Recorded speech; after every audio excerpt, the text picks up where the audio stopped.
Hey, good morning, everybody. It's the first round of high school football playoffs across the entire state of Georgia. For our Team 1-1 game of the week, we're going to travel south to the home of Atlanta Motor Speedway. That is, of course, Hampton, Georgia. North Atlanta visiting Lovejoy, where both of these 6A squads are 7-3 heading into the matchup. Early in the first quarter, North Atlanta on their first possession, Hunter Davis would run up the middle and in for the first score of the game, 7-0 Warriors. Then third quarter, Draylon Gilbert taking the handoff, and this dude just wouldn't stop running until he put points on the board. There he goes to the end zone.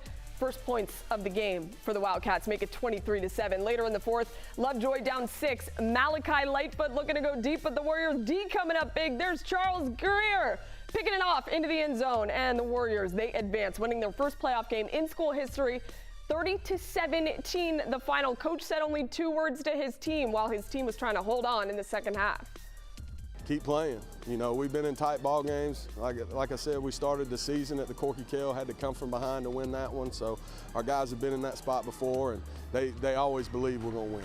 You love it. Keep playing. Love that, Coach. From our friends at Born to Compete, more from Class 6A with Douglas County at Allatoona, where the Bucks punched their playoff ticket with a win last week. First quarter, and it's scoreless until Jaden Pondor cuts to the outside and in for the score. The Bucks go up 7-0. Then late in the first, a QB keeper this time, Sadiq Teal rolling to his right and keeping on into the end zone over the pylon for another 6 for Allatoona. The Bucks would lead 17-0 at the half, and then they would go on to blank Douglas County 24-0.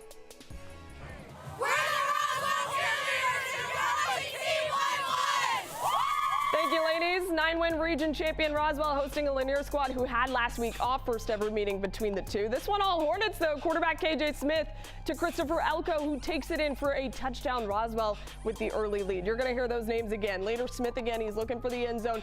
Look at this defender here. This is a great effort, but Christopher Elko is that guy. Wow. Talking some smack to him, too. He outfights him for the touchdown. Roswell in for 6. Roswell adds to it later. Sinquan Smith getting the handoff. Going, gone. Just lowering that shoulder over the defender in the initial hit, too. Love it. Roswell 55-8 over Lanier. Big win.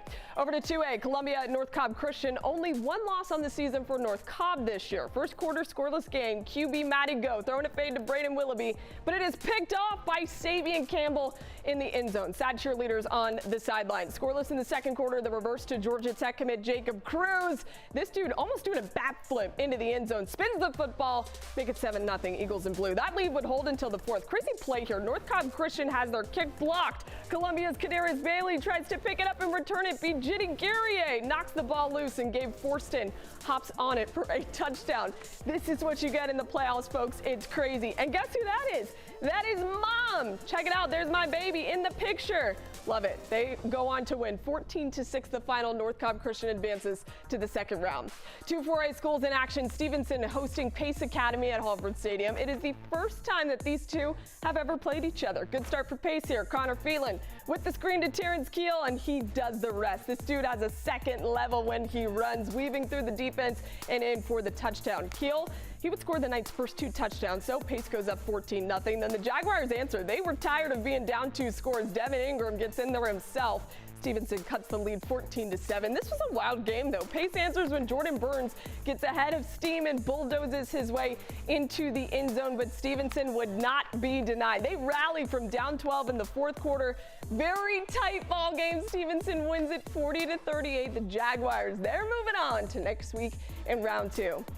All right, everybody, that's a wrap for Team 1-1. Reggie Chapman will be back tonight with all of your college football highlights, including Georgia and Mississippi State for the first time since 2010. It'll be rowdy, a lot of cowbells ringing. And Georgia Tech's final home game of the season, they play Miami. We also have Georgia State at home. Kennesaw State has a game as well. Woo, it's going to be busy. Have a great weekend, everybody.